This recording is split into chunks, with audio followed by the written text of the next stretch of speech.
اور کاش تم اس وقت کی کیفیت دیکھو جب فرشتے کافروں کی جانیں نکالتے ہیں کہ ان کے چہروں اور پیٹھوں پر مارتے جاتے ہیں اور کہتے ہیں اب آگ کے عذاب کا مزہ چکھو۔ یہ ان اعمال کی سزا ہے جو تمہارے ہاتھوں نے آگے بھیجی ہیں، اور یہ جان رکھو کہ اللہ بندوں پر ظلم نہیں کرتا۔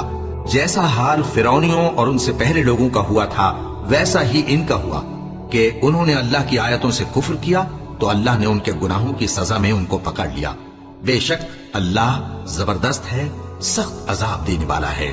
یہ اس لیے کہ جو نعمت اللہ کسی قوم کو دیا کرتا ہے جب تک وہ خود اپنے دلوں کی حالت نہ بدل ڈالیں اللہ اسے نہیں بدلا کرتا، اور اس لیے کہ اللہ سنتا جانتا ہے۔ جیسا حال فرعونیوں اور ان سے پہلے لوگوں کا ہوا تھا ویسا ہی ان کا ہوا۔